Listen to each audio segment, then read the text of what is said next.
안녕하세요. 금요일의 과학터치 온라인 강연을 찾아주신 유튜브 시청자 여러분 만나서 반갑습니다. 저는 사회를 맡은 광주 효동초 교사 이경학입니다.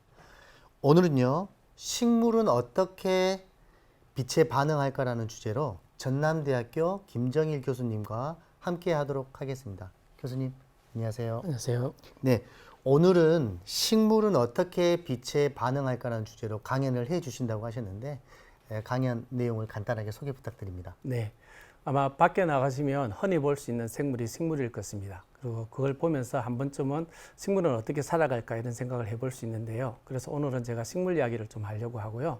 특히 저는 식물이 광을 인지하고 반응하는 것에 대한 기전을 연구하고 있습니다. 그런 연구를 말씀드리려고 그러고 말미에는 식물 생명공학에 대한 소개도 포함해서 말씀드리겠습니다. 네, 교수님 말씀을 듣고 나니까요. 식물이 과연 어떻게 빛에 반응하는지 굉장히 더 궁금해지는데요. 끝까지 많은 시청 부탁드리겠습니다. 다음은 강연을 시작하기에 앞서 안내사항이 있습니다. 광주 금요일의 과학터치 실시간 강연에서는요, 두 가지 이벤트를 실시하고 있습니다. 첫 번째는 우수 질문 이벤트입니다. 강연을 들으시면서 궁금한 점이 생기시면 채팅창에 질문을 남겨주시면 됩니다. 이 중에 우수 질문 참여자에게는 소정의 모바일 상품권을 보내드리고 있습니다. 두 번째는요, 돌발 퀴즈 이벤트입니다. 강연 중간에 돌발 퀴즈가 나갈 예정인데요. 이 퀴즈에 제일 먼저 정답을 보내주신 분께 모바일 상품권을 보내드리도록 하겠습니다. 오늘도 많은 참여 부탁드리겠습니다. 그러면 교수님을 모시고 오늘 강연을 시작하도록 하겠습니다. 힘찬 박수로 환영해 주시기 바랍니다. 네, 이 비대면이지만 이렇게 만나 뵙게 돼서 반갑습니다. 저는 전남대학교 분자생명공학과에 소속된 김정일 교수입니다. 저희 학과는 동물, 식물, 미생물을 이용한 생명공학 연구를 추진하고 있고요.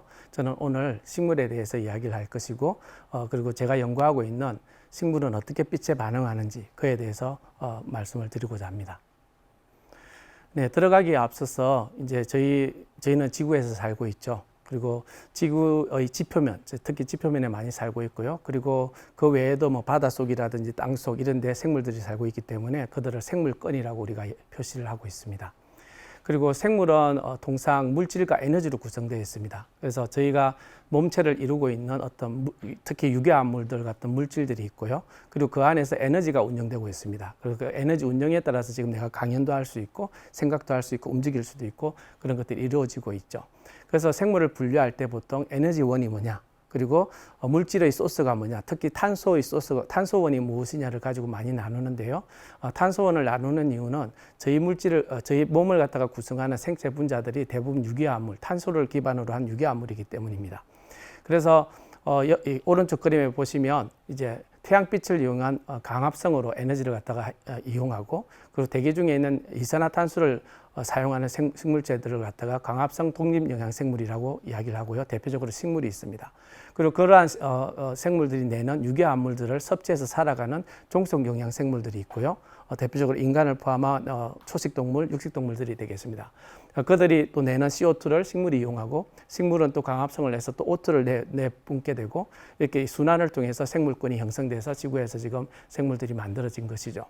그리고 지구의 기원을 갖다가 생각을 해보면 46억 년 전에 초기의 지구에는 사실은 대기 에너지가 충만했기 때문에 환원된 기체밖에 없었습니다. 그래서 산화된 기체는 없었기 때문에 산소가 없는 무산소 지구에서 출발을 했고요. 대신에 이제 에너지가 충만했기 때문에 많은 유기암물들이 만들어졌고 어느 특정 시점에 세포가 만들어졌을 겁니다. 그리고 그 다음에 이제 저기 보시면은 남세균이라고 광합성을 할 수 있는 미생물이 등장하게 되면서 드디어 이제 지구에 산소가 나오게 됩니다. 그리고 산소가 나오게 되면서 서서히 이제 대기는 산화됐고요. 그 이후에 이제 다양한 조류와 식물들이 만들어지면서 현재 약 20%의 산소가 포함된 대기가 만들어지게 되죠. 근데 이 산소가 등장한다는 게 상당히 저희한테는 의미가 큰데요. 어떻게 의미가 크냐 그러면 동물이든 뭐 미생물이든 가장 좋아하는 영양분 중에 하나가 포도당이 있습니다. 그 포도당이 염기성 조건, 산소가 없을 때는 우리가 발효라 그러는데 보통 한 2분자의 ATP를 만들 수 있는데요. 산소가 있으면 16개 분자의 ATP를 만들 수 있습니다. 에너지가 16배로 증가를 하는 거죠. 그래서 같은 포도당의 한 분자를 가지고도 우리가 많은 에너지를 생산할 수 있기 때문에 그런 많은 에너지 가지고 이제 복잡한 생물을 만들 수 있고 고도 진화가 되기 때문에 그래서 만들어진 게 이제 동물, 뭐 식물 이런 것들이 만들어질 수 있었을 것입니다. 그래서 아마 생물학 책에서 보시면 개통수 이야기를 들으셨을 것 같고요. 이제 초기에 만들어진 세포를 우리가 루카라고 이야기를 한다면 거기서 세균이 나오고 고균이 나오고 그리고 고균에서 그리고 이제 핵을 가진 진핵 생물류가 나오면서 최종 단계에서 동물이나 식물, 곰팡이가 포함된 거대 생물이 만들어지고 식물은 저 위치에 있습니다. 그래서 이제 저희가 식물을 바라볼 때 이제 뭐 여러 가지 생각을 할 수 있을 텐데요. 먼저 하나 소개를 시켜드리면 위대한 생존이라는 책을 갖다가 한번 생각을 해볼 수 있을 건데요. 여기 이 책을 적은 레이첼 서스만이라는 저자는 지구에 존재하는 가장 오래된 식물을 찾아서 돌아다녀 가지고 책을 만들었습니다. 그리고 그분이 발견했던 가장 오래된 식물의 그림이 지금 보이는 거고요. 스웨덴에 있는 가뭄비 나무였습니다. 그게 뿌리 나이 기준으로 9,500년 정도 살아난 식물이었고 윗부분은 지상부는 변했는데 지하부는 그대로 유지가 됐던 것이죠. 그리고 지상부까지 포함을 한다면 아마 미국에 있는 머두셀라라는 나무 사진 한번 쭉 봤을 텐데요. 한 5,000년 이상 살아 있었습니다. 그래서 동물의 수명은 저희가 인간은 한 100세 시대, 한 100살 정도 잡지만 식물은 사실은 딱히 수명이 정해지지 않았습니다. 살아가는 조건만 주어진다면 그게 5,000년이든 10,000년이든 살아갈 수 있는 그런 생물체라고 말씀드릴 수가 있습니다. 그러면 식물은 왜 그렇게 오랫동안 살아남을 수 있는지 이제 그런 것들을 갖다가 저희가 한번 생각을 해볼 수 있을 텐데요. 동물과 대비해서 식물이 어떤 특징을 가지냐 그러면 제가 한 3가지 정도를 준비했는데 첫 번째는 식물은 이동하지 않습니다. 움직이지 않죠. 고착생물이라 그럽니다. 즉 거기서 자기가 한번 틀을 잡으면 죽을 때까지 거기서 살게 됩니다. 바람이 세게 불든 약하게 불든 온도가 높든 낮든 뭐 가뭄이 있든 없든 일단 버텨내야 됩니다. 그래서 고착 생물로서 아주 이제 거기 식물은 굉장히 치열하게 살아가고 있다라고 할 수 있고요. 그런데 이제 식물이 왜 이동성이 없어졌느냐라고 물으신다면 보통 생물이 이동성을 가지는 가장 큰 이유는 먹이를 찾아다니는 겁니다. 그래서 우리 초식 동물들은 풀을 쫓아다니는 거고요. 육식 동물들은 또 다른 동물을 쫓아다니는 그런 특성을 가지는데 식물의 먹이는 바로 대기 중에 있는 이산화탄소입니다. 이산화탄소는 어디에나 존재하고 그리고 그 농도도 거의 일정하게 유지되기 때문에 굳이 에너지를 써서 이동할 필요를 못 느낀 거죠. 그래서 이제 고착 생물로서 이제 만들어졌다라고 이야기를 할 수 있고요. 그리고 두 번째 특징은 광합성을 할 수 있기 때문에 무한의 에너지를 만들 수 있습니다. 이게 글자가 조그맣긴 한데요. 안에 보시면 광합성을 하기 위해서는 필수적으로 빛과 함께 물이 필요합니다. 물에서 전자를 뽑아서 전자를 제공해야만이 광합성이 이루어지고 ATP나 다른 어떤 에너지들이 합성될 수 있거든요. 그래서 이 두 가지를 합치게 되면 식물은 그냥 고정된 곳에서 무한의 에너지를 얻으면서 살아갈 수가 있는 것이죠. 그래서 물과 빛 그리고 적당한 무기 영양소만 주어진다면 죽지 않고 계속 살아갈 수 있는 게 식물입니다. 그 다음에 또 다른 특징이 이제 세포벽이 존재를 하죠. 동물에는 없지만 세포벽이 있다는 이야기는 어떤 기관을 갖다가 없앨 수도 있고 만들 수도 있습니다. 저희 동물들은 팔다리를 많이 잃어버린다면 다시 만들 수 없겠지만 식물은 뭐 가을이 되면 낙엽이 입을 떨구죠. 입을 떨굴 수 있습니다. 세포벽이 있기 때문에 데미지가 없습니다. 그러다가 이제 봄이 되면 또 입을 만들 수가 있습니다. 이게 세포벽을 가진 구조의 특징일 수 있습니다. 그래서 식물은 상황에 따라서 자기들을 얼마든지 변화시킬 수 있는 그런 여지를 가지고 살아가는 것이죠. 몇천 년 동안 살아갈 수 있는 그런 게 됩니다. 그리고 오늘 저는 이제 빛에 대해서 식물의 빛에 대한 반응성을 이야기를 할 거고요. 그래서 이제 빛의 소스는 태양이겠죠. 태양은 굉장히 많은 빛을 쏩니다. 그걸 합쳐갖고 전자기장 스펙트럼이라 그러는데요. 이온화 방사선부터 엑서선을 포함해서 나중에 저기 라디오선까지 이렇게 다 하게 되는데 그들이 다 지표면에 도달하지는 않고요. 이제 우주 공간을 갖다가 오면서 에너지가 센 것들은 다 흡수가 되고요. 그리고 우리 지구의 대기에 들어오게 되면서 예를 들면은 이제 UV도 보면은 이제 C, B, A 이렇게 세 종류가 있는데 강한 UV들은 대부분 오존이라든지 에어로졸에 의해서 다 흡수가 되고 성층권에서 그리고 적외선 쪽은 또 우리 공기 중에 있는 이산화탄소나 수증기에 의해서 다 흡수가 되게 됩니다. 그러면은 결국 지표면에 도달하는 빛은 결국은 가시광선을 중심으로 약간의 자외선 정도가 지표면에 도달을 하고요. 그래서 식물이든 동물이든 지표면에 있는 생물들은 가시광선을 볼 수 있게 진화가 됐습니다. 그래서 여러분들도 가시광선, 빨주노초 반환부를 볼 수 있고 식물도 마찬가지로 가시광선 중에서 특히 청색과 적색 그리고 원적색 정도를 갖다가 이용하면서 살아가는 생물로 진화를 했습니다. 그러면 식물이 빛을 보면 이제 어떤 반응이 일어날까요? 거기에 대한 설명을 좀 할 것인데요. 이거는 유체를 가지고 유체의 유식물, 작은 어린 식물을 가지고 보여준 건데 암조건과 강조건을 비교해 놨습니다.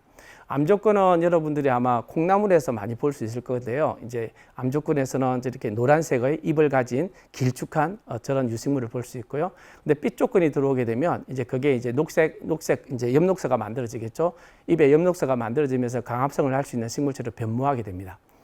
그랬을 때 우리가 암조건에서 이루어지는 이런 형태를 갖다가 형태 형성을 갖다가 우리가 암 형태 형성, 스코토몰포제니시스라고 이야기를 하고요.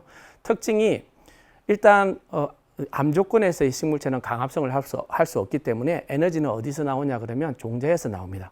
종자가 발화해가지고 뿌리를 좁게 만들고 그 다음에 이제 땅 속에서 발화를 하기 때문에 보통 땅을 뚫고 어떻게든 위로 솟아 올라가지고 햇빛을 봐야 됩니다. 그래서 길쭉하게 하배축이 길어졌는데요. 긴 하배축을 가지고 있는 형태를 취하게 되는 거죠. 계속 길어지는데 어디까지 길어지냐 그러면 이제 땅을 뚫고 나올 때까지 길어지게 됩니다. 그래서 이 암형태 형성이 그렇게 이루어지게 되는 거고요. 그리고 끝부분에 보면 이게 약간 이게 에피컬 훅이라 그래서 약간 이렇게 굽어 있는 모양이 있을 텐데 그게 이제 땅을 뚫고 나올 때 그게 이제 지지대 역할을 합니다. 땅을 뚫는데 힘을 주는 물리적 힘을 주는 그런 역할을 하고요. 그 앞부분에 자엽이라고 있는데 지금 유체는 쌍자엽 식물이기 때문에 잎이 두 개일 겁니다. 그 두 개가 있는데 그 잎 속에가 중요한데 잎 속에 분열 조직이 있습니다. 그 분열 조직이 상하면은 식물체는 살아갈 수 없습니다. 그래서 자엽이 분열 조직을 감싸고 있고 에피컬 훅이 땅을 뚫고 나오고 그래서 땅을 뚫고 나오면 이제 밑에 이제 광형태 형성이 시작되는데요. 광형태 형성이 되게 되면 에피컬 훅은 이제 곧게 서게 되고요. 그리고 자엽은 이제 열리게 되고 그리고 성장하게 될 것입니다. 그러면 이제 여러분들이 보는 보통 광조건의 식물체가 되는 것이죠. 그래서 뭐 또 다른 말로 이게 암조건에서 보시면은 노란색 잎이 노란색으로 보이기 때문에 이티올레이션 항백화되어 있다라고 이야기를 하고요. 밑에는 이제 항백화를 탈피했기 때문에 디이티올레이션 탈항백화가 됐다라고도 이야기를 하게 됩니다. 제가 주로 광반응성 분석을 할 때 이 유식물을 가지고 이 하배축 하이포틸의 길이를 가지고 주로 많이 책정을 하게 됩니다. 길면은 광반응성이 약한 것이고 짧으면 광반응성이 강한 것이 됩니다. 주로 제가 연구하는 툴입니다. 광반응성의 예는 상당히 많이 있는데요. 그중에서 한 두세 가지만 말씀을 드리면 첫 번째는 잘 아는 굴광성입니다. 이제 식물은 주로 이제 빛 중에서 청색이랑 적색에 주로 반응을 하는데요. 청색광을 쏘여지면 빛이 있는 쪽으로 식물이 굽어집니다. 그래서 우리가 유식물 쪽이죠. 위쪽은 이제 파지티브 포토트로피즘이라 그러는데 빛을 향해서 가게 되고요. 그에 반해서 뿌리 쪽은 빛의 반대 방향으로 가게 됩니다. 거기서 네거티브 포토트로피즘이라고 그러는데 빛과 반대 방향으로 자라나가는 거죠. 그래서 여러분 식물을 생각해 보시면 식물이 자랄 때 뿌리는 항상 빛의 반대 방향 밑으로 내려가게 되고요. 그 다음에 줄기는 위로 항상 이렇게 올라가게 될 겁니다. 빛이 있는 쪽으로 그렇게 살아가게 만들어진 것이죠. 사실 이런 굴광성은 굉장히 오래전에 1800년대에 거기 찰스 다윈이 발견을 했었습니다. 그래서 빛을 쏘여줬더니 유식물이 이렇게 빛 쪽으로 이렇게 굽어지는 현상을 발견했는데 그 당시에 이제 찰스 다윈께서 이제 했던 게 끝부분을 잘랐더니 반응을 안 합니다. 또는 끝부분에다가 골무 같은 걸로 빛을 갖다가 못 보게 했더니 반응을 안 합니다. 그래서 밑에 그림을 보시면은 끝부분에 눈이 있는 게 아니냐 이렇게 유축을 했으나 눈이 있었던 건 아니고요. 어떤 일이 일어나냐 그러면 빛이 쪼여지면 옥신이라는 식물 호르몬이 만들어져서 위에서 만들어서 밑으로 이동하게 되는데 그게 똑같이 이동하는 게 아니라 한쪽으로 치우쳐서 이동한다는 걸 알게 됐죠. 옆에 그림을 보시면 이제 녹색 부분이 있을 텐데 그 부분이 옥신이 많은 곳이고요. 옥신이 많아지면 길이 생장이 잘 일어납니다. 이쪽은 길어지고 반대편은 상대적으로 적기 때문에 덜 길어지고 그러면서 굽어지는 현상이 나타난다는 걸 알게 되고 굴광성의 원리를 갖다가 저희가 알게 됐던 것이죠. 그리고 또 식물의 광반응성에서 또 이야기할 수 있는 게 이제 플라워링이라고 하는 개화입니다. 개화. 지금 보여지는 그림은 애기장대라는 모델 식물입니다. 다음에 또 한번 이야기를 할 것입니다. 이 애기장대라는 식물은 장일 조건이 주어졌을 때 꽃을 피웁니다. 장일 조건이라는 것은 24시간의 하루 중에서 12시간 이상 낮이 될 때 그게 장일 조건이고요. 또 단일 조건은 12시간 이하로 낮이 될 때가 단일 조건인데 이 애기장 때는 장일 조건, 여기 그림에 있는 거는 16시간이 강이 주어졌을 텐데요. 그때 꽃을 피우고 또 10시간만 주어지면 단일 조건이 되면 꽃을 피우지 않는 그런 특징이 있기 때문에 애기장 때는 장일성 식물이다라고 이야기를 합니다. 근데 이제 이게 장일과 단일을 여러분들이 어떻게 생각을 해보냐 그러면 봄, 여름, 가을, 겨울로 생각을 하게 됩니다. 이제 빛이 가장 긴 계절은 여름일 것이고요. 빛이 가장 낮은 빛 지속 기간이 가장 낮은 곳은 겨울일 것입니다. 장일성 식물이라는 것은 겨울이 돼가지고 이제 12시간도 안 되는 빛 조건으로 자라다가 이제 봄이 되면서 어느 순간 12시간이 넘어가겠죠.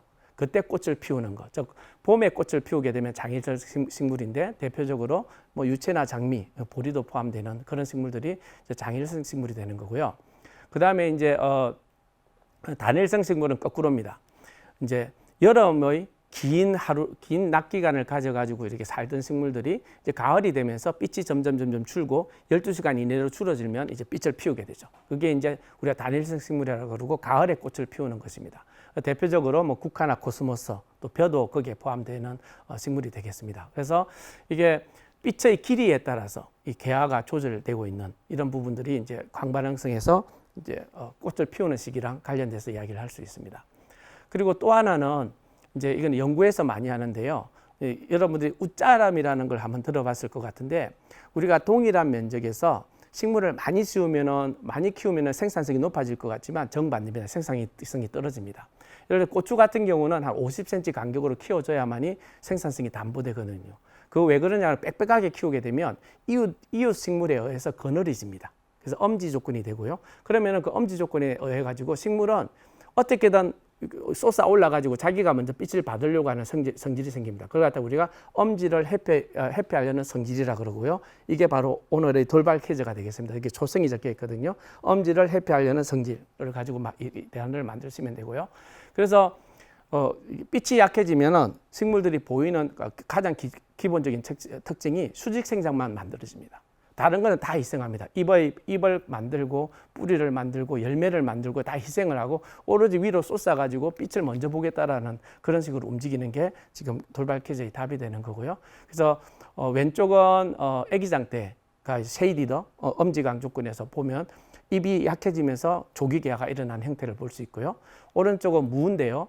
메타제곱당 60개의 식물을 키웠을 때랑 메타제곱당 500개의 식물들을 키웠을 텐데 500개의 식물이 들어가게 되면 이웃 잎에 의해서 거느려지기 때문에 잎이 아주 빈약해집니다. 그러면서 생산성이 떨어지는 걸 볼 수가 있을 것입니다. 그래서 제가 식물 생명공학에서는 이 웃자람을 어떻게 억제를 해가지고 생산성을 높일 것이냐라는 게 주요한 주제가 되기도 합니다. 그리고 이렇게 이제 빛이 강하냐 약하냐, 양지 조건이냐 엄지 조건이냐 가지고 이제 식물체들이 보이는 반응이 이렇게 전체적인 식물체의 모습도 있지만 조직적인 부분에서도 나타납니다. 하나는 이제 잎을 갖다가 보면 되는데요.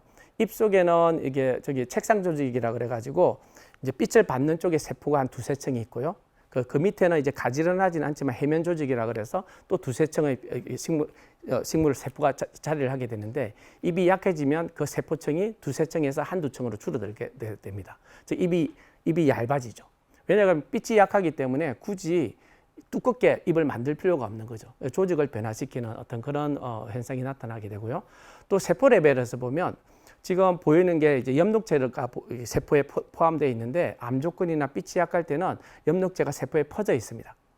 그러다가 빛이 강해지면 이 엽록체 빛이 너무 강해지면 오히려 활성산소 같은 것들이 나와가지고 세포에 독이 되거든요. 그래서 보시면은 세포 막 쪽으로 이게 엽록체들이 층층이 쌓이게 됩니다. 그래서 피하는 거죠. 강한 빛을 피하는 기전도 일어나게 됩니다. 그래서 빛이 오게 되면 식물 세포는 세포 레벨에서 또는 조직 레벨에서 또는 전체 레벨에서 다 반응을 하고 있다라고 이렇게 말씀을 드릴 수가 있겠습니다. 그래서 제가 연구하는 거는 이런 광신호 전달 이런 것들을 연구하는데요. 이제 이게 보게 되면 이제 식물은 틀림없이 이제 뭐 환경적 신호, 뭐 광이나 온도가 대표적인 신호고요. 또는 발달적 신호, 호르몬 같은 것들이 그런 신호인데 그런 신호가 오면 그에 따라서 자기한테 가장 적합한 반응을 보일 겁니다. 그게 종자발화가 될 수도 있고 굴광성이 될 수도 있고 기리생장. 여기 퀴즈의 답이 여기에 있네요. 그리고 개화 조절도 일어날 수가 있습니다. 그래서 이제 신호가 왔고 반응을 보이는데 그러면은 세포 레벨에서 그 안에서 어떤 신호 전달이 이루어지느냐 이게 제가 연구하는 부분이고요. 하나의 예를 들어 보면 광이 왔다. 광이 이제 쪼여졌다고 한다면 신호 전달 레벨에서 제일 위에는 광을 갖다 인지하는 물질이 필요한데 그걸 우리가 광수용체라 그럽니다. 광수용체가 단백질이고요. 그 광수용체가 빛을 받으면 이제 그 다음에 어떻게 하냐 그러면 유전자나 단백질 발현을 조절하게 될 겁니다.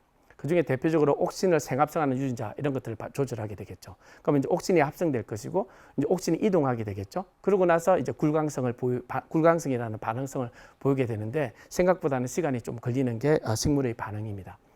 그래서 미리 말씀드리지만 식물은 고착 생물이기 때문에 주어진 환경에서 어떻게든 버텨야 되기 때문에 굉장히 복잡하고 고도로 진화된 시스템을 가지고 있다라고 일단 먼저 말씀을 드릴게요. 제가 연구하는 데 있어서 사용하는 것은 이제 애기장대라는 아라비놉시스라고 불리는 이제 모델 식물이고요. 이 뭐 모델 식물이니까 연구하기에 아주 최적화돼야 되겠죠. 그래서 그 중에 하나가 사이즈가 작아야 됩니다. 보면은 제일 10cm에서 한 20cm 정도 자라고요.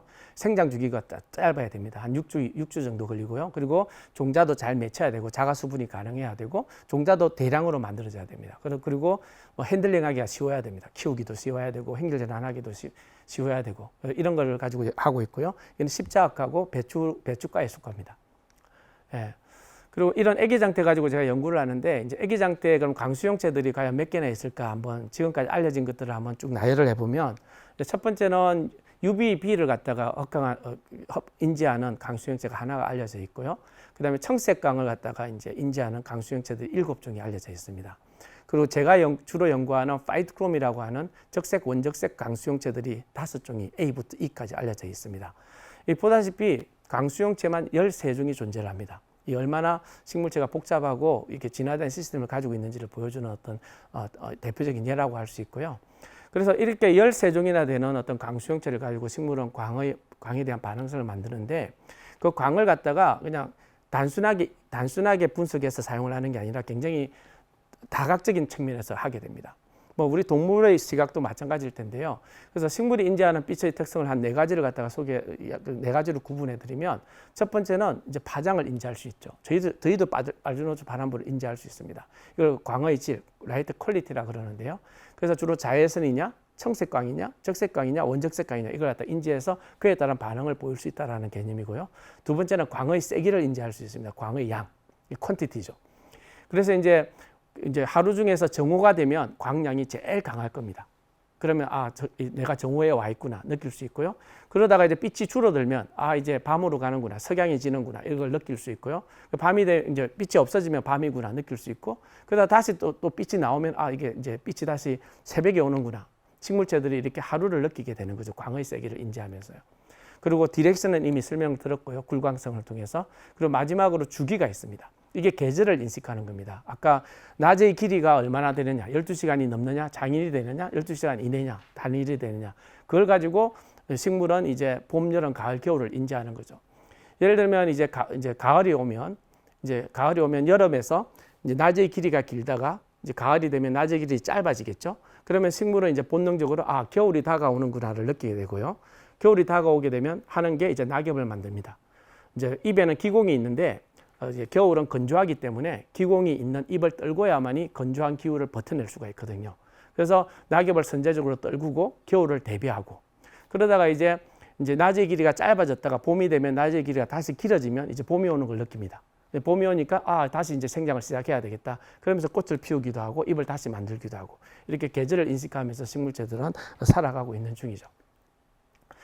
그랬을 때 이제 우리가 이제 그럼 식물이 이제 빛에 대해서 반응을 한다. 그러면 식물도 혹시 시각기관을 가지고 있을까? 이런 기초적인 질문을 할 수 있는데요. 뭐 동물은 이제 시각기관이 눈이 있죠. 그래서 이제 망막을 기준으로 보면 빛이 들어오면 망막 끝에 이제 강수용기 세포라는 게 있고 그 안에 강수용체가 존재합니다. 단백질이죠.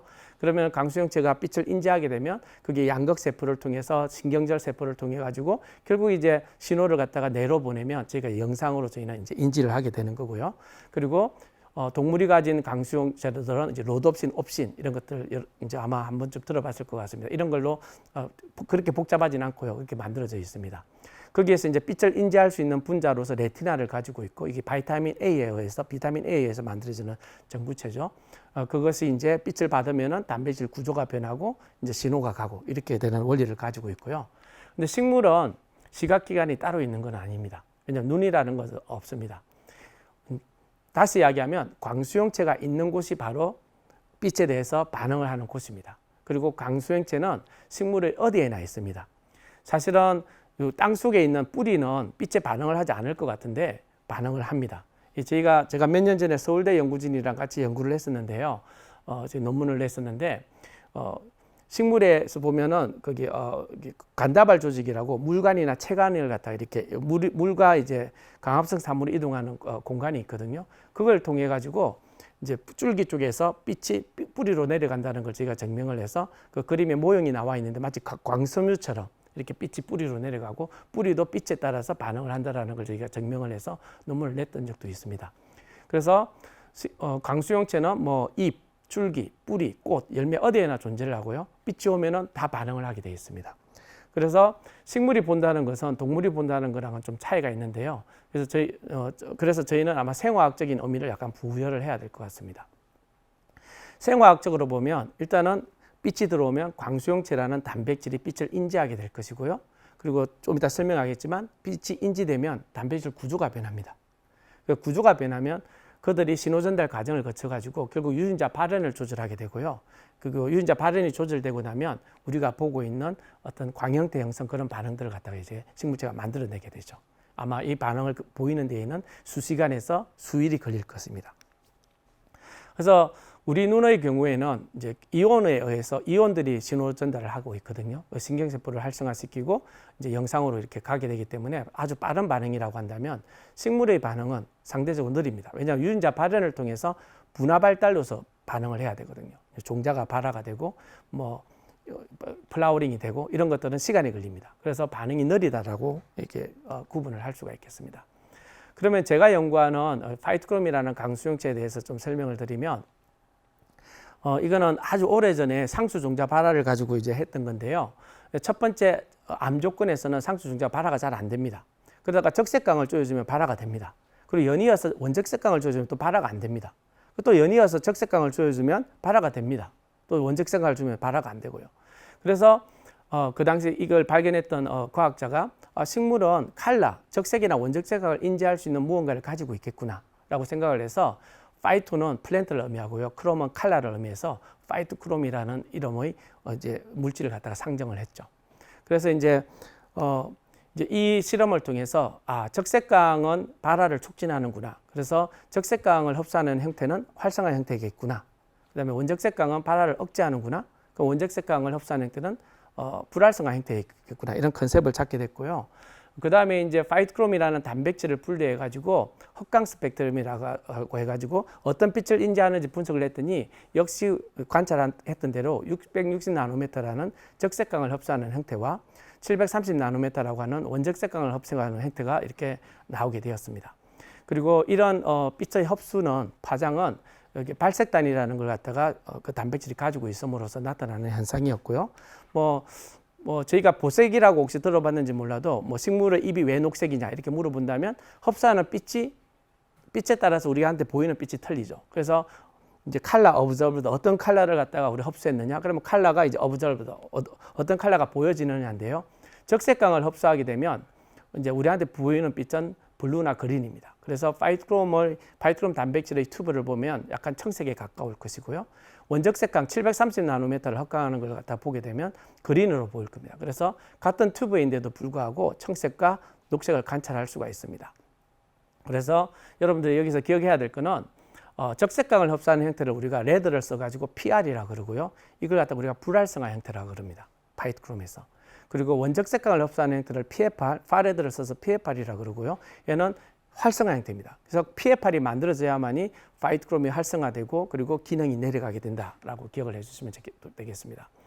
그래서 이게 전체적인 신호 전달의 개요를 갖다가 바라보게 되면 이게 파이토크롬은 암 조건에서 불활성화 형태인 PR로서 만들어져서 축적됩니다. 여러분들이 만약 콩나물을 먹는다면 그 속에 파이토크롬이 엄청 많습니다. 콩나물에서 계속 빛을 안 주면요, 전체 단백질의 5%가 파이트크롬으로 채워지게 됩니다. 그래서 콩나물을 먹을 때마다 어쩌면 파이트크롬을 먹고 있다라고 이야기를 할 수 있고요. 그러다가 빛이 들어오게 되면 이제 PFR-폼 활성화 형태가 만들어지고, 이 활성화 형태가 결국은 신호전달을 거쳐서 유전자 발현을 조절하게 되고요. 그럼 식물체는 이제 종자를 발화시킨다든지, 또는 뭐 탈항백화를 만든다든지, 잎 분화 발달을 조절한다든지, 퀴즈의 답도 여기 또 있네요. 한다든지, 또는 이제 꽃을 피운다든지, 이렇게 광반화를 조정하게 되는 것이죠. 그러면 이제 파이트크롬 신호전달 과정을 제가 좀 쉽게 설명하려고 한 석 장 정도 만들어 왔는데, 과정을 1, 2, 3으로 구분을 했습니다. 그래서 이제 일단 첫 번째 과정을 보게 되면, 이제 파이트크롬 단백질이 이제 불활성화 형태로 있다가 만일 적색강을 포함한 빛이 들어오게 되면 PFR이라는 활성화 형태로 구조적 변화를 갖다가 이루게 될 것입니다. 이때 발색단이 구조를 바꾸고 단백질도 구조를 바꾸게 되고요. 그럼 구조가 바뀌면 어떤 일이 일어나냐 그러면, 이거는 파이트크롬 단백질에다가 그린 플로레센스 프로틴이라고 그래서 GFP라는 단백질을 붙여서 세포 내 존재를 본 건데요. 암 조건에서는 세포질에 있습니다. 그러다가 빛을 받아서 PFR 폼이 되면 핵으로 이동합니다. 그래서 첫 번째 신호전달 과정은 빛을 받고 인지하고, 그리고 구조적 변화를 만들고 핵으로 들어가는 과정이 첫 번째 과정이라고 이야기를 드릴 수 있고요. 두 번째 과정이 제일 복잡한데요. 여기서 이제 유전자 발현을 조절해야 되기 때문에 전사인자를 2개를 갖다가 파이트크롬이 이제 조절한다라고 이렇게 간단하게 이야기를 하겠습니다. 첫 번째는 내가 PIP이라고 할게요. PIF. 파이트크롬 인터랙팅 팩터의 약자인데요. PIP3로 대변되는데, 이 PIP3와 같은 이제 전사인자를 갖다가 파이트크롬 분해시켜 버립니다. PIP3는 기능이 뭐냐 그러면 암형태 형성을 억제하고, 광형태 형성을 억제하고 암형태 형성을 유지하는 겁니다. 그러니까 PIP3가 존재할 때는 암형태 형성, 콩나물 같은 그런 식물체가 되는 거죠. 그래서 여기 오른쪽에 있는 젤을 보시면 이 단백질인데요. 여기 암 조건, 다크 조건, T 조건에서는 PIP3가 이렇게 축적이 되는 양상을 보이다가 적색이나 원적색강이 오게 되면 분해가 됩니다.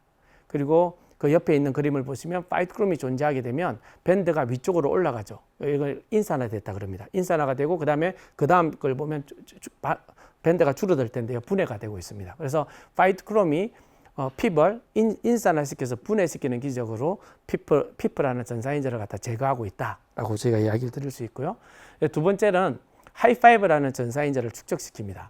이 하이파이브라는 전사인자는 광형태 형성을 조절하는 메스터 전사인자입니다. 이게 나오면 이제 광형태 형성이 이루어지는 거죠. 엽록소가 만들어지고 잎이 이제 녹색이 되고 이제 광합성을 할 수 있는 조건이 되는 겁니다. 근데 하이파이브는 암 조건에서 카본이랑 스파라는 컴플렉스가 분해를 시키고 있습니다. 그래서 암 조건에서 하이파이브는 작동을 하지 못하는 거죠. 카본 스파가 분해를 시켜버리니까요. 그럼 파이트크롬은 어떻게 하냐 그러면, 파이트크롬이 이제 광에 의해서 활성화돼서 핵으로 들어가면 카본 스파 컴플렉스랑 상호작용을 해가지고 이들을 분리시켜버립니다. 해리를 시켜버립니다. 그러면은 이 컴플렉스가 불활성화가 되겠죠. 그럼 하이파이브를 못 깨니까 하이파이브가 이렇게 축적이 될 것이고, 그 하이파이브가 이제 광형태 형성을 유도할 수 있는 유전자 발현을 이렇게 개시하게 되는 거죠. 그래서 요약을 하자면, 이제 파이트크롬이 광을 받아가지고 활성화가 되면 핵으로 들어가서 피프는 분해하고 암형태 형성을 유지하는 걸 없애버리고 하이파이브를 축적시킴으로써 광형태 형성을 갖다 유도하는 그런 기작으로 가게 되는 거죠. 그 다음은 이제 하이파이브는 이제 아기장태에 존재하는 수천 개의 유전자 발현을 갖다가 조절하는 메스터 전사인자가 됩니다. 그래서 콩나물처럼 자라던 암형태 형성의 유식물을 광형태 형성의 유식물로 이렇게 바꾸는 그런 반응성을 유도하게 되고요. 거기에 뭐 여기 우리 하배축 길이 생장부터 해서 잎발달이라든지, 여기 또 퀴즈 답이 나오네요.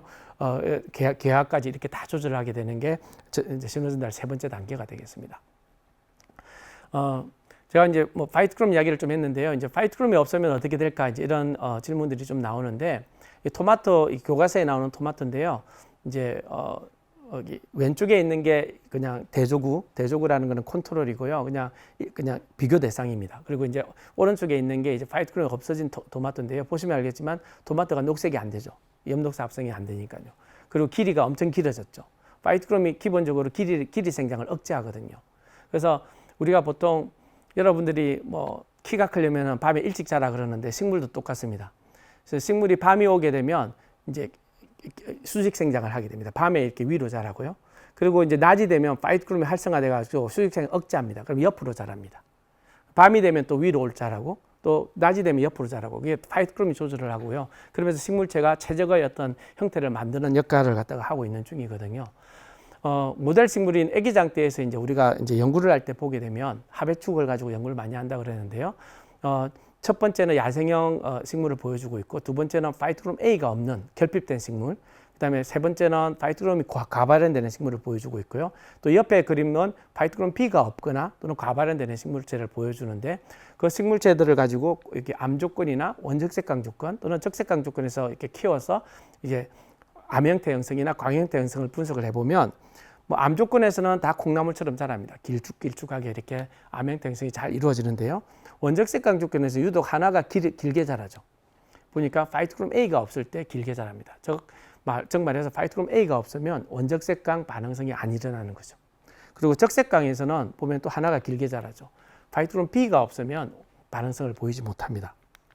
그래서 우리가 보통 파이토크롬 A는 원적색강 신호전달을 매개한다라고 이야기를 하고요. 파이토크롬 B는 적색강 신호전달을 매개한다라고 이야기를 하게 됩니다.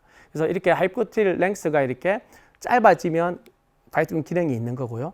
짧아지지 않으면 기능이 없어진다. 이제 이런 걸 가지고 내가 분석을 하게 되고 그 다음에 연구 결과에 나올 겁니다.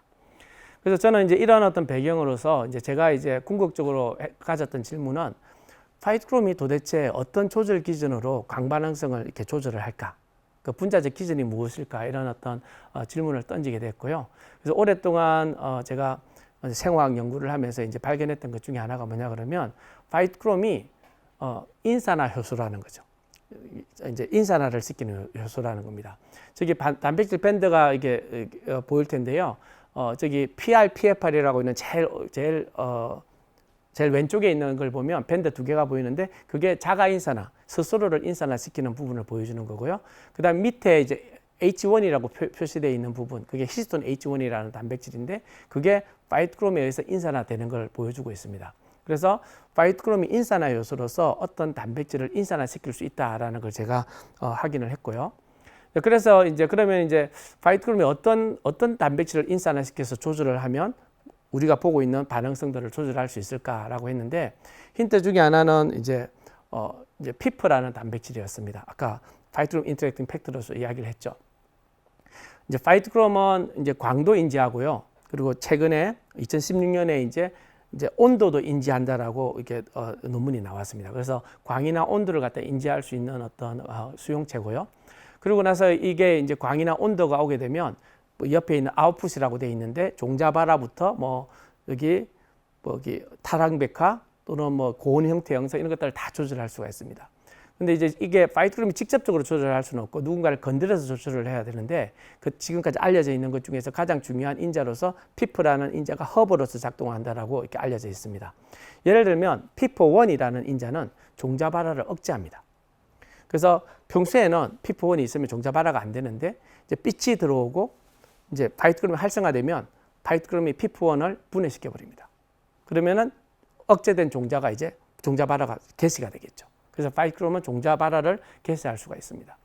피프3는 아까 얘기했지만 암 형태 형성, 콩나물처럼 자라게 만드는 거거든요. 근데 빛이 들어오면 파이토크롬이 피프3를 갖다가 없애버립니다. 그러면 이제 광 형태 형성 반응을 만들 수 있겠죠. 탈항백화가 이루어질 수 있죠. 그리고 피프4는 고온에 의한 반응성을 갖다가 억제하는 인자입니다. 그럼 파이토크롬이 활성화되면 피프4를 갖다가 만일 제거시켜 버린다면 고온 형태 형성이 될 수 있겠죠. 뭐 이렇게 파이토크롬은 피프라는 인자를 조절함으로써 다양한 식물의 반응을 조절할 수 있다는 게 알려져 있었고, 이거는 그냥 제가 보여주는 건데요. 위에 그림은 지금 빨간색 박스로 보이는 것들은 피프1 인자가 결핍된 식물체인데요. 위에 있는 야생형은 발화가 안 되는데 피프1이 없으면 발화가 됩니다. 밑에는 거꾸로입니다. 야생형은 발화가 되지만 피프1이 가발현되면 발화가 안 됩니다. 그래서 우리가 피프1은 종자 발화를 억제하고 있다라고 이야기를 하고요. 나중에 파이토크롬이 피프1을 제거함으로써 종자 발화를 유도할 수가 있죠. 피프3는 하배축 길이 신장을 갖다 유도하는 겁니다. 그래서 피프3가 결핍이 되면 보다시피 하배축이 짧아졌죠. 그래서 옆에 그 야생형이랑 비교하면 짧아진 걸 알 수가 있습니다. 그래서 이렇게 이제 피프들이 이렇게 쭉 알려져 있었고, 제가 이제 증명했던 것은 파이토크롬이 그 피프 인자다. 여기 그리면은 피프1, 피프3, 피프4가 파이토크롬에 의해서 인산화된다는 걸 증명했던 데이터입니다. 그래서 인산화를 시키는구나. 그래서 파이트크롬이 인산화 효소고 피퍼를 인산화시킬 수 있다라는 걸 증명을 했고요. 그 다음은 그러면 이 이제 인산화 효소 기능이 과연 진짜 기능적으로 중요하냐를 증명을 해야 되는데요. 그 증명한 방법이 이제 돌연변이를 만들었습니다. 그래서 단백질 키나자 활성이 감소해서 효소 기능이 떨어진 놈을 이제 돌연변이를 3개를 만들었고요. 그 3개를 갖다가 식물체로 이렇게 행질 전환을 시켜가지고 분석을 해봤더니 이거는 원적 색강 하에서 광형태 형성 반응을 본 건데요. 이게 야생형이나 대조구는 광형태 형성을 보여주고 있죠. 짧은 하이포티를 보여주죠. 하지만 그 밑에 보이는 돌연변이가 도입된 식물체들은 하배축이 아주 긴 걸 알 수 있습니다. 하배축이 길다는 이야기는 식물의 광반응성이 감소했다는 얘기고요. 식물의 광반응성이 감소했다는 것은 파이트크롬의 활성이 감소했다는 겁니다. 그래서 카이네즈 활성이 감소했더니 파이트크롬의 기능이 줄어드는구나 라는 걸 제가 증명을 했고요. 실질적으로 이게 이제 식물체 내에서 피퍼라는 인자를 인산화시키냐 또는 분해시키냐를 제가 분석을 했을 때 보다시피 대조구 식물에서는 한 5분 정도 되면 밴드가 위로 올라가죠. 인산화가 되는 걸 보여주고 15분 정도 지나면 그게 분해되는 양상으로 관찰이 되는데요. 이 돌연변이가 도입된 식물에서는 인산화도 아주 약하게 되고 분해도 거의 일어나지 않는, 그래서 실제로 파이트크롬이 인산화 효소로서 식물체 내에서 피퍼를 인산화시키면서 조절한다는 걸 증명을 하였습니다. 그리고 또 반대로 또 카이네즈 활성이 증가되어 있는 제가 이제 돌연변이를 만들었고요. 2개를 만들었고 이거는 피퍼1을 가지고 있는데 대조구나 야생형에서는 이제 원적 색강 조건에서 피퍼1이 완전히 분해되지 않는데 활성이 높아지면 이렇게 아주 거의 디텍션이 안 될 정도로 이렇게 분해되는 걸 확인하고, 그리고 이제 종자발화 테스트를 해보게 되면 보통 대조구 식물에서는 발화가 안 되는 조건에서 지금 빨간색 보이시죠? 빨간색 오른쪽을 보시면 발화가 되는 걸 볼 수 있습니다. 정말해서 카이네즈 활성이 증가했더니 식물이 종자 발화를 증대시키는구나 라는 걸 알게 됐고요. 그래서 종자 발화가 증가됐다는 이야기는 광반응성이 증가됐다는 이야기고 파이트크롬의 활성이 증가됐다는 이야기이기 때문에 결국 이게 카이네즈라고 하는 인산화 효소 활성이 결국 광반응성을 조절한다라는 걸 제가 증명을 할 수가 있었습니다. 그래서 이제 제가 만든 모델이었는데요. 암 조건에서는, 다크 조건에서는 파이트크롬은 세포질에 존재합니다. 그래서 핵으로 못 들어가고 있죠. 그리고 핵안에서는 피프라는 전사인자가 광 형태 형성을 억제하고 있는 중입니다. 그러다가 이제 빛이 들어오게 되면 파이트크롬은 PFR이라고 하는 이렇게 활성화된 형태로 변하고 핵으로 들어가게 됩니다. 핵으로 들어가서 피프3랑 상호작용을 하면서 인산화를 시킬 수가 있겠죠. 그리고 인산화된 피프는 분해가 됩니다. 그러면 억제되어 있던 광형태 형성이 이제 드디어 광형태 형성 반응이 캐시될 수가 있는 이런 기작으로서 식물의 광반응성이 조절되고 있다라는 모델을 제시했고요. 그래서 식물이 어떻게 빛을 수용하고 전달하는지 체계가 이제 밝혀졌다 이런 기사도 나오고, 식물의 광반응성이 어떻게 이루어지는지 수수께끼가 풀렸다 이런 기사도 만들어지고, 그리고 식물의 광반응성은 광합성을 갖다 좋게 만들 수 있기 때문에 생산성을 증대시킬 수 있습니다. 그래서 이걸 이용해서 생산성을 증대시킬 수 있겠다라는 어떤 이야기도 나왔습니다. 예를 들면 제가 연구하다가 이제 발견했던 새로운 유전자인데요. 빅이라는 유전자가 있었습니다. 이 광신호 전달 인자인데요. 그 빅이라는 유전자를 식물체에다 넣게 되면 이제 왼쪽 그림을 보시면 여기 줄기도 두꺼워지고 잎도 많아지고 꽃도 커지고 식물체 전체 커집니다. 그리고 오른쪽 그림을 보시면 종자 수확량이 약 30% 정도 증가됩니다. 그래서 이렇게 식물의 광신호를 조절해 가지고 생산성을 증대시키는 연구를 갖다가 제가 쭉 펼칠 수 있고 특허도 내고 그렇게 할 수가 있습니다.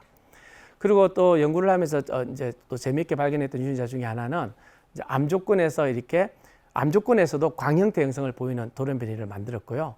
이 분석을 해봤더니 보통은 파이트크롬이 암 조건에서는 세포질에 있다가 강 조건이 되면 핵으로 가야 되는데 이거는 암 조건에서도 핵으로 갔었습니다. 그래서 이제 빛이 없어도 기능할 수 있는 광수형체를 발견해서 제가 기초 연구로 많이 활용하고 있는 상태이고요.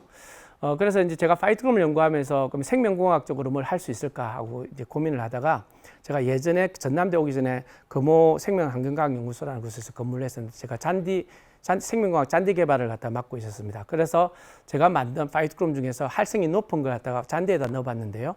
위에 2개는 대조구 식물인데 이게 밖에 보이는 들잔디들, 밖에 다 들잔디들이거든요. 근데 거기다 집어넣어 봤더니 밑에 보시면 알겠지만 촘촘하고 녹색이 진하게 우리 잔디한테 필요한 흔적들이 나오는 걸 알 수 있었고, 뭐 또 옆에 고구마를 연구하시는 분이 계셔가지고 고구마에다 넣어봤더니 덩굴처럼 자라던 고구마가 잎이 물성해지면서 이렇게 고구마가 생산성이 늘어나는 그런 현상을 저희가 확인하기도 했었습니다.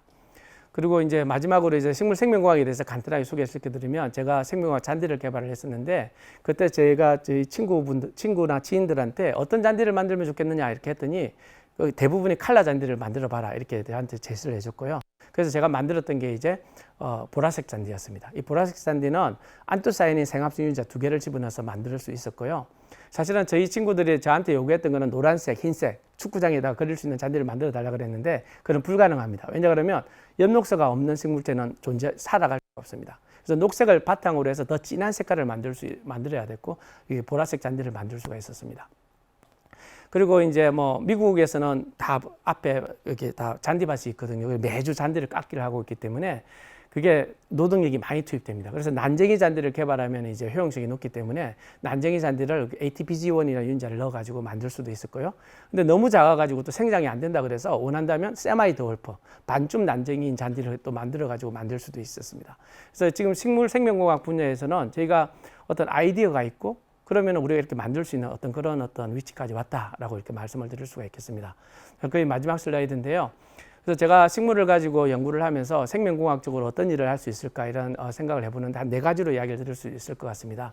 지금 뭐 우크라이나 전쟁나면서 식량 문제가 많이 거론됐는데, 저희가 이제 식물을 연구하면 작물 생산성을 증대시킬 수 있고, 또는 품질을 좋게 만들 수 있습니다. 옆에 황금사례라고 한 번쯤 들어봤을 텐데요. 비타민 A 전구체를 갖다가 많이 만들 수 있거든요.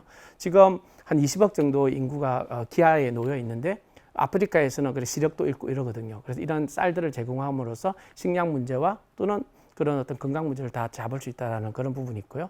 또 두 번째는 식물은 이산화탄소를 이용하는 생물입니다. 그래서 지금 지구 온난화가 뭐 온실가스 때문에 많이 심해지고 있는데요. 식물이 이산화탄소를 갖다가 줄일 수 있게, 저감시킬 수 있기 때문에 식물을 이용해서 환경 문제를 해결할 수도 있고, 또는 토양이 오염되면 식물체를 키워가지고 오염 물질을 제거할 수도 있습니다. 그래서 환경 문제 해결에 기여할 수 있는 부분. 그리고 또 식물을 이용해서 바이오 에탄올 같은 바이오 에너지를 만들 수가 있습니다. 이제 석유 자원이 뭐 앞으로 50년 후에는 고갈된다라는 말이 있는데요. 이제 석유가 고갈되고 나면 에너지 문제가 이제 또 직격타가 오게 되거든요. 근데 뭐 태양으로 전기를 만들 수는 있는데, 석유로 우리가 의류라든지 또는 플라스틱을 만드는데 물질을 갖다가 대체를 해야 됩니다. 그럴 때는 태양빛으로 안 되기 때문에 물질이 필요하고, 그럼 바이오 에탄올 같은 걸 만들어야 되는데, 식물의 바이오매스를 이용한다면 그런 걸 해결할 수가 있습니다. 그리고 마지막으로 최근에 이제 식물 공장들이 또 많은 이슈가 되고 있는데, 요새는 이제 실내에서 식물에서 이제 백신이라든지 항체라든지 이런 것들을 많이 개발해서 뭐 그린 백신 이런 이야기들이 나오기 때문에 그런 좋은 물질들을 많이 만들어서 인류 건강 정진에도 저희가 기여할 수 있을 것 같습니다. 예, 저는 학부로는 분자생명공학과에 이렇게 소속되어 있지만, 저희가 이제 요새는 융합이 대세라 가지고 대학원은 3개 학과를 갖다 융합해서 운영하고 있습니다. 그래서 융합식품바이오공학과라는 대학원 소속으로 되어 있고요. 식품공학과, 바이오에너지공학과랑 같이 하고 있습니다. 그 홈페이지가 따로 있고 19분의 교수님이 계신데, 저를 클릭을 하게 되면 제가 운영하는 홈페이지가 나올 겁니다. 그게 강신호 전달 연구실이라고 되어 있고요. 그리고 밑에 사진은 작년 말에 과잠이 나와가지고 과잠을 입고 저희 실험실 대학원생들한테 찍은 사진입니다. 제가 대학원생들한테도 항상 이야기를 하는데요. 학생분들이 이제 좋은 꿈을 많이 꾸시고 꿈을 이루는 상상을 많이 하길 바라겠습니다. 네, 경청해 주셔서 감사합니다.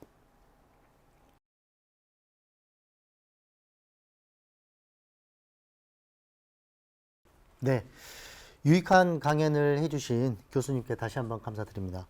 예. 강연에 대한 그 질문이 이제 선별되는 동안에 교수님께 간단하게 몇 가지 이야기 나눠보도록 하겠습니다. 오늘 온라인 강연 어떠셨는지 간단하게 말씀 부탁드립니다. 예, 제가 사실은 한 4년 전쯤에 이걸 한번 했었는데, 그때는 대면으로 했었습니다. 근데 이번에는 이렇게 스튜디오에 와가지고 이렇게 많은 장비를 가지고 이렇게 하는 걸 보니 선생님들이 얼마나 열심히 하는지 새롭게 느낄 수 있었고요. 또 다른 한편으로는 제가 이제 대학에서만 있다 보니까 뭐 다른 일반인들이나 또는 중고등학생들을 뵐 기회가 없었는데, 이렇게 유튜버라는 채널을 또 통해 가지고 이렇게 할 수 있다는 게 또 신기하기도 하고 저한테는 또 새로운 경험이었던 것 같습니다. 네, 아무래도 이제 직접 대면으로 함께 했으면 더 좋았을 건데 좀 그 부분이 아쉽지만 아마 유튜브에서도 우리 시청자 여러분들이 많은 도움이 됐을 것 같습니다. 질문이 이제 선별됐는데요. 교수님께 첫 번째 한번 질문을 드리도록 하겠습니다. 닉네임은 코스모스 님인데요. 그 파이토크롬 광수용체에 대한 질문입니다. 이게 꼭 식물에만 있는지 질문을 남겨주셨거든요. 아, 예.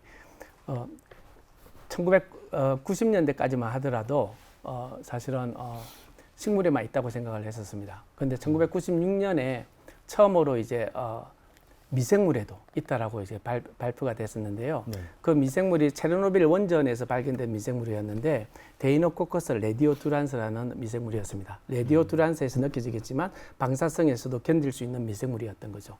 거기에 봤더니 박테리아에도 파이토크롬이 있다라는 걸 알게 됐고 그 이후에 뭐 곰팡이라든지 이런 데도 이제 존재한다는 걸 알게 되면서 다른 데도 이렇게 존재한다는 걸 알게 됐고요. 참조로 이제 강수용체 중에서 청색 강수용체로 크립토크롬이라는 게 있는데 그거는 동물에 존재합니다. 저희 동물에 존재하고 여러분들 거기 뭐 제트랙이라 그래서 다른 외국에 가면은 이제 생체 시계가 이제 변화되면서 잠을 못 이루고 하는데 그걸 조절하는 그런 물질로 알려져 있습니다.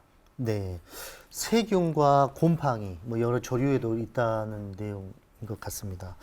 저는 오늘 들으면서 그 우리 코스모스님처럼 이 부분이 궁금했었는데요. 그 부분을 잘 교수님께서 답변을 해주신 것 같습니다. 두 번째는요, 달봉님께서 질문을 남겨주셨어요. 식물은 그러면 이렇게 태양의 빛이 있을 때 얼마 정도 이렇게 사용하는지 그게 좀 궁금하다고 했습니다. 강연 중간에도 네. 그 내용이 일부 나오긴 나왔는데. 예. 그 제가 이제 대학에서 강의할 때 이제 학생들한테 많이 하는 어떤 내용인데요. 사실 태양이 쏘는 빛을 갖다 100이라고 한다면 식물이 광합성에 실제로 사용하는 태양빛은 보통의 식물들은 0.1에서 0.2% 정도라고 이야기를 합니다. 네네. 이제 제가 식물체도 이제 C3 식물이라는 게 있고 C4 식물이라는 게 있고 식물도 네. 종류를 약간 구분을 할 수 있는데요. C3 식물이 밖에서 보이는 대부분의 식물들이고 그들은 0.1에서 0.2% 정도의 태양빛을 이용할 수 있고요. 근데 거기에 반해서 이제 최근에 이제 우리가 이제 에너지 문제가 불거졌을 때 바이오에너지 작물이 한때 이슈였거든요. 네. 근데 바이오에너지 작물들은 대부분이 C4라는 식물입니다. 이 C3, C4는 강합성을 해서 만들어지는 산물이 카본이 3개냐, 카본이 4개냐의 기준점이고요. 그런 C4 식물들은 강합성에 사용하는 빛이 한 1% 정도, 한 10배 정도 더 많이 사용할 수 있고, 그래서 바이오매스를 굉장히 많이 만들 수 있습니다. 그리고 그 바이오매스 가지고 에탄올을 만들게 되는 거죠. 실제로 뭐 빌 게이츠 재단이나 이런 데서 옛날에 라이스가 C4 식물인데 벼가 근데 C3 식물인데 C4 식물로 만들어 보고자 하는 연구도 추진한 적이 있습니다. 네. 만약 벼가 C4 식물이 된다 그러면 강합성 효율이 몇 배가 증가하기 때문에 생산성이 또 몇 배가 증가하고 그러면 식량 문제가 일거에 해결될 수 있다라는 그런 개념이었죠. 네. 저희가 생각했던 것보다는 실질적으로 많이 활용은 하지는 못하는 것 같습니다. 그럼 벼 같은 경우는 이제 그 C4 식물에 해당된다고 그러는데 이렇게 지금 여름 벼는 C3입니다. C3 예, 예. C3인가요? 예. 그러면 C4나 C3 같은 경우에도 지금 이렇게 지금 폭우 또 비가 많이 와서 햇빛이 지금 제대로 못 쬐고 있는데 이런 상황에서도 어떻게 성장 과정에서 좀 특별한 상황을 좀 볼 수 있는 건지 궁금합니다. 뭐 식물은 사실은 아까도 고작 생물이라는 말씀을 드렸고 그래서 환경에 버티는 능력이 굉장히 뛰어납니다. 그래서 일시적으로 약간 이제 뭐 그런 상경에 놓여 있다고 해서 큰 변화는 안 일어나는데요. 그게 네네. 만약 지속 기간이 일정 기간이 이상 된다면 그럼 네네. 당연히 생산성이 떨어질 수밖에 없겠죠. 생장이 져야될 테니까요. 네네. 네. 다음은 코스모스님께서 질문을 남겨주셨는데요. 예. 요즘 그 지구 온난화에 관련돼 좀 심각하다고 이렇게 얘기를 하고 있는데 지구 온난화가 이렇게 식물의 광합성에는 도대체 어떤 영향을 주는지 궁금하다고 남겨주셨습니다. 예. 사실은 이제 광합성으로 들어가게 되면 이제 아마 이제 두 가지 반응이 있거든요. 광반응이라는 게 있고 이산화탄소 동화작용이라는 반응이 있는데요. 이제 거기서 이제 중요한 효소 중에 하나가 루비스코라는 게 있습니다. 이제 그게 결국은 이제 아까 C3 식물을 만드는 거거든요. 근데 이 루비스코의 기능이 온도가 올라가면 떨어지게 됩니다. 네. 그래서 오히려 이산화탄소 동화작용보다는 O2랑 산소랑 반응을 해버려가지고 오히려 생산성이 역으로 가는 그런 현상이 되고 있거든요. 그래서 지구 온난화가 가속된다면 식물체는 전체적으로 보면 광합성이 효율이 떨어질 것이고 효율이 떨어지면은 생산성이 떨어지겠죠. 이런 문제가 발생할 것이고요. 또 우리가 사실은 지구 온난화 관련돼서 가장 크게 문제되는 것 중에 하나는 이제 재배지가 변하는 겁니다. 지금 옛날에는 바나나가 예를 들어서 뭐 제주도에만 키워졌는데 지금은 자꾸 위로 올라가지 않습니까?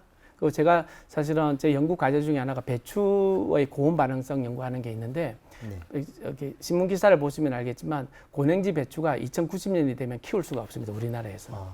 우리나라에서 피울 수가 없으면 김치를 갖다가 만들어야 되는데 배추가 없는 거죠. 그래서 이제 그러면 이제 우리가 그 고온에서 좀 잘 버티는 배추를 미리 좀 만들어야 되지 않겠냐 해가지고 제가 연구하는 부분도 있습니다. 네. 그래서 아까 교수님께서 잠깐 이제 끝부분에 소개했는데 융합 관련해가지고 이렇게 대학원 선생님들을 공부하게 하신다고 했는데 그럼 그런 쪽에서도 아무래도 이제 식품과 관련된 이런 연구를 좀 많이 하신 것 같더라고요. 예, 저는 뭐 식품공학과에 소속되지는 않았지만 네. 식품공학과에 소속된 교수님들은 또 이제 네. 당연히 식품 연구를 대부분 하시겠죠. 그래서 저희 과에서 뭐 이게 전라도 지역의 많은 회사에 기술 이전도 많이 하고 있고 그래서 어떤 특히 이제 건강 정진과 관련된 물질들이죠. 물질들을 만들어내고 이용하고 가공하고 이런 연구들을 같이 접목해서 하고 있습니다. 네. 오제이님께서 아까 지구 온난화와 관련된 내용으로 질문 남겨주셨는데요. 광합성을 이렇게 하게 되면 지구 온난화를 완화시킬 수 있는 방법이 또 되는지 질문을 남겨주셨어요. 저 이야기를 했다시피 이제 이산화탄소 동화 작용이 식물이 하기 때문에 결국은 지금 지구 온난화의 원인이 이제 온실가스지 않겠습니까? 그래서 온실가스에 있어가지고 태양으로 들어온 빛이 밖으로 발산돼야 되는데 이렇게 갇혀버리면서 이제 안이 더워지고 있는 거거든요. 네네. 그럼 이제 우리가 이제 온실가스가 여러 가지가 있을 텐데 그 중에 하나가 이제 CO2가 되겠죠. 이산화탄소가 될 것이고, 그럼 이산화탄소를 갖다가 어떻게든 줄여야 되는데 뭐 정기적인 방법이라든지 공학적인 방법도 동원될 수 있지만 생물학적으로는 식물이 동원될 수가 있습니다. 네. 식물 중에서도 아까 말씀드린 C4 식물들이 아주 그게 탁월하거든요. 강합성이 아주 잘 되다 보니까 이산화탄소를 많이 먹습니다. 그래서 우리가 카본 네가티브 식물이라 그러는데 이산화탄소를 줄일 수 있는 식물들을 가지고 이제 연구를 할 수 있고요. 그럼 그걸 갖다 극대화시키게 된다면 이산화탄소가 줄게 될 거고, 그러면 지구 온난화가 뭐 막지는 못하더라도 늦춰지기는 할 수 있겠죠. 네. 그런 연구를 또 제가 예전에는 좀 했었습니다. 네. 최은영 님이 이것과 좀 비슷하게 좀 질문을 남겨주셨는데요. 그 오존층 파괴 등 환경 변화로 이제 태양빛이 조금 달라진다라고 아까 교수님께서 강의 내용이 있었는데요. 그렇게 되면 태양빛이 조금 달라지게 되면 이 식물들이 그 빛에 대한 반응하는 방식이 어느 정도 어떤 변화가 있는지 궁금하다고 남겨주셨습니다. 이제 그거는 굉장히 어려운 질문인 것 같네요. 네. 지금 이제 오존층 파괴 때문에 사실은 가장 문제되는 곳이 호주입니다. 호주.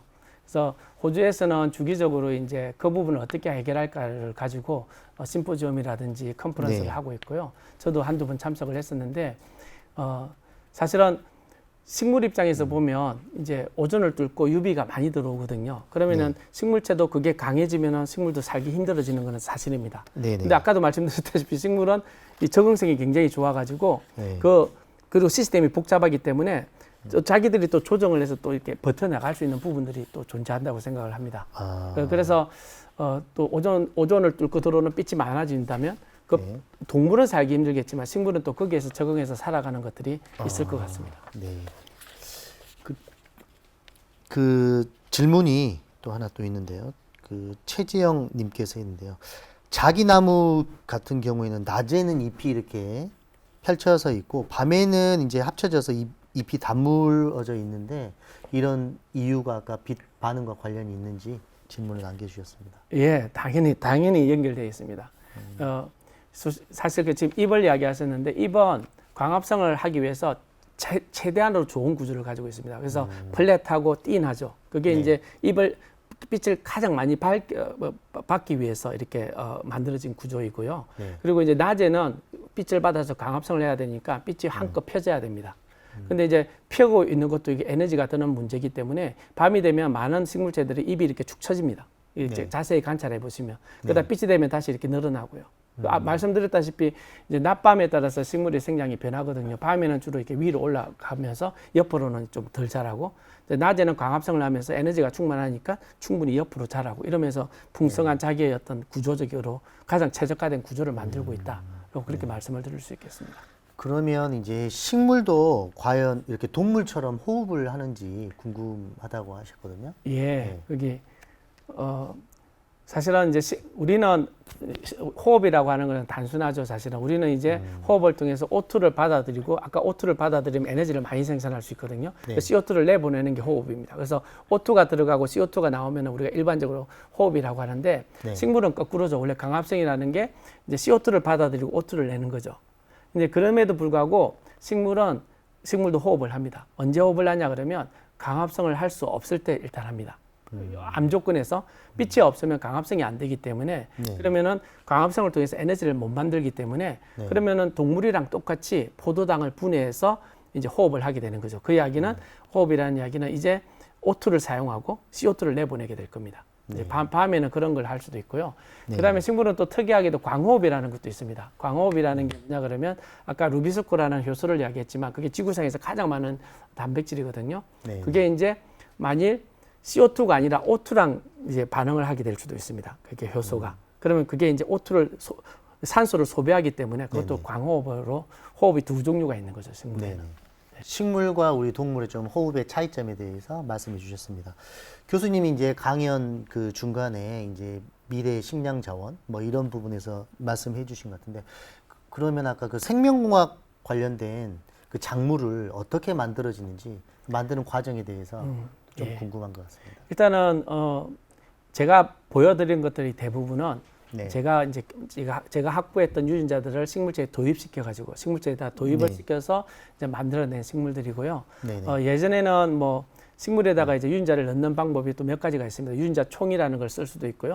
또는 아그로박테리움이라고 하는 미생물을 쓸 수도 있습니다. 그런데 네네. 이제 유전자 총이나 이런 것들은 이제 유전자가 너무 많이 들어가는 그런 문제들이 있어가지고 최근에는 이제 아그로박테리움을 주로 많이 쓰고 있고요. 네네. 그 아그로박테리움에 이제 들어가는 벡터에다가 우리 유전자를 집어넣게 되면 그 아그로박테리움이 식물의 크로모좀에 염색체에다가 제 유전자를 집어넣을 수가 있습니다. 네. 그러면은 그게 도입이 되는 그런 과정을 거쳐서 아까 보여드린 뭐 칼라 잔디라든지 난징이 잔디들이 만들어졌던 거고요. 근데 이제 그게 이제 그렇게 만들어 놓고 나면 그 다음에 이제 GMO라는 이슈가 있습니다.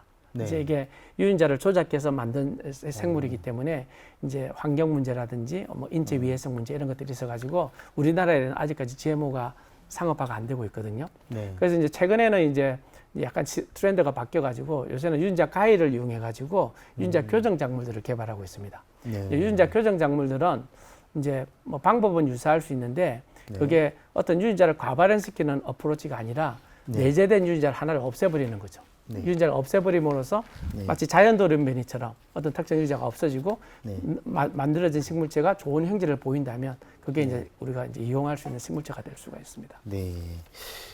동동님께서 질문을 남겨주셨는데요. 그 깊은 바다 속에서 이제 식물이 살고 있는데, 그러면 그 깊은 바다 속에 그 식물들은 빛이 이제 바다 깊이까지 도달하는데 좀 어려움이 있는데, 이런 바닷속 깊은 곳에 있는 그 식물들은 과연 어떻게 광합성을 할 수 있는지 궁금하다고 질문 남겨주셨습니다. 아, 사실은 뭐 그게 뭐냐, 뭐 좋은 질문인데요. 저도 약간 연구를 관심이 있어서 공부를 좀 한 게 있는데 김이 있지 않습니까? 김. 네네. 김이 이제 김에 보면 제가 김에 혹시 파이트크롬이 있을까 하고 찾아봤는데 파이트크롬이 없더라고요. 아, 그래서 내가 보니 특정 수심 좀 밑으로 내려가게 되면 이런 광수용체나 이런 것들이 작동을 안 하는 것 같습니다. 그래서 광합성이 기본적으로는 잘 안 되는 그런 건 것 같고요. 네. 주로 이렇게 위쪽으로 네. 빛이 들어올 수 있는 위쪽에 있는 것들이 이제 강수용체도 가지고 이제 네. 광반응성도 보이고 그렇게 할 수 있는. 그래서 그거는 이제 어디에 존재하느냐가 중요한 이슈인 것 같습니다. 바닷속 깊이에 따라서 또 예. 그 바닷속의 식물들이 어떻게 자라는 환경에 따라 좀 다른 것 같습니다. 오늘 그 돌발 퀴즈 정답은요, 교수님께서 답변을 해 주십시오. 예, 영어로는 세이드 어보이던스고요. 엄지를 회피하려는 성질, 엄지 회피성이 되겠습니다. 네네. 정답자는 정은님께서 이렇게 올려주셨습니다. 축하드립니다. 네. 한 가지 더 제 궁금한 게 있어서 말씀드리도록 하겠습니다. 저희가 이제 사람들이 인위적으로 어두운 걸 밝히기 위해서 이제 도로라든지 이제 마을 주변에 가로등을 이렇게 설치하게 이렇게 돼 있어서 그러면 가로등 근처에 있는 식물들도 좀 쉬고 그다음에 빛으로부터 좀 벗어나야 되는데 저희가 어쩔 수 없이 저희 생활의 편리성 때문에 가로등을 이렇게 켜놓은 경우가 있습니다. 그런 경우에 식물들은 과연 어떤 스트레스를 받을지 좀 궁금하거든요. 예, 아주 좋은 질문입니다. 저희가 이제 광공해라 그러는데요. 네. 식물 입장에서는 진짜 원하지 않는 조건이죠. 자기들도 밤에 좀 쉬어야 되는데 계속 네. 빛이 들어오다 보니까 네. 그래서 이제 저희가 사실은 뭐 이런 거 있죠. 빛이 강하게 들어오면 갑자기 블라인드가 되지 않습니까? 네네. 맹인이 되잖아요. 그래서 네네. 빛이 처음에는 강하게 들어오고 나면 우리가 다시 빛을 보려면 그게 신호가 완전히 없어져야만 그 다음에 신호를 볼 수 있거든요. 네네. 근데 이제 빛이 계속 존재하면은 이제 신호가 없어지고 다시 빛을 받을 수 없는 조건이 형성되지 않으니까 당연히 그 식물체들은 광에 의한 스트레스를 받고 있는 중입니다. 네. 근데 계속 이야기 드리지만 식물은 적응성이 좋아가지고 네. 그 신호의 세기를 조절해서 버티고 있는 중입니다. 아. 그럼 똑같은 식물이라고 하더라도 이렇게 불빛이 있는 곳에서 지속적으로 사는 식물하고 또 불빛이 없는 곳에서 사는 식물하고 똑같은 종이지만 좀 다른 모습을 좀 볼 수 있다 그 말씀. 맞습니다. 굉장히 차이가 많이 날 수도 있습니다. 아, 예, 예. 예를 들어서 빛이 계속 존재하면은 네. 위로 올라갈 수 있는 그런 그 조건이 안 되지 않습니까? 그렇죠. 그러다 보니까 이제 당연히 이제 길이 생장은 줄어들 것이고요. 네. 그에 비해서 낮밤이 있으면은 쭉쭉 올라가니까 더 훨씬 더 커질 수 있겠죠. 네. 그래서 우리가 플랜트 아키텍처라 그러는데 그 모양들이 변할 수밖에 네. 없습니다. 네. 이호준 크라운쌤께서 남겨주셨어요. 그 종자바라의 빛 종류가 아까 영향을 미친다고 이렇게 설명해 주셨는데요.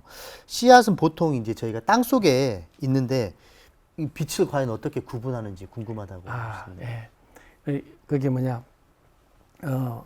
굉장히 좋은 질문입니다. 왜냐 그러면 사실은 종자바라라는 게 땅속 깊은 곳에서 일어나는데 네. 보통 빛이 오면은 땅을 뚫고 내려가기는 굉장히 힘들거든요. 네. 그래서 아까 이게 잘 들으셨는지 몰라도 파이트크롬 A라는 파이트크롬 종류가 원적 색강을 인지해서 반응을 하지요.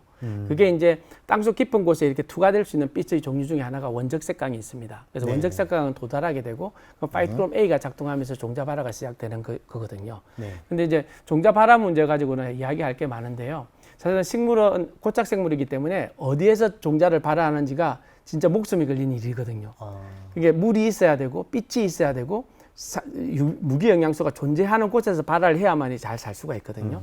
그래서 이제 빛은 사실은 혹시 이제 뭐냐 한 번씩 이렇게 농사 짓는 곳에 가면은 밭갈이라 그래서 땅을 한 번 이렇게 네. 휘저어 주지 않습니까? 그러면은 원래 발화하지 않고 있던 종자들이 발화가 되거든요. 막 잡초들이 막 올라옵니다.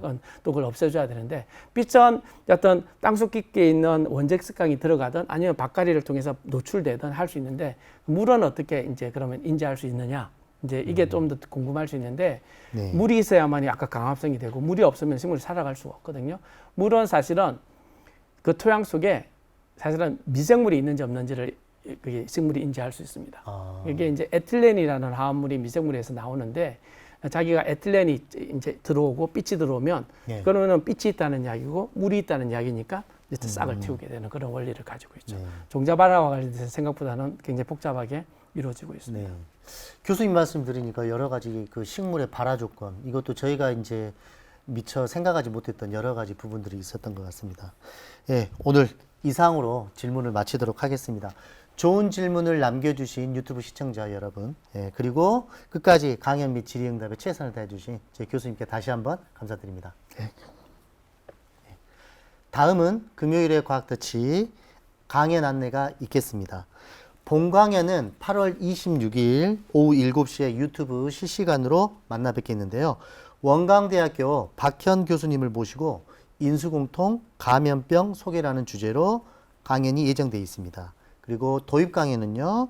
용주초등학교 박영열 선생님과 함께 개화 시기가 빨라지면 곤충에게 무슨 일이 생길까요? 라는 주제로 강연을 녹화 후에 추후에 업로드하도록 하겠습니다. 많은 시청 바랍니다. 예.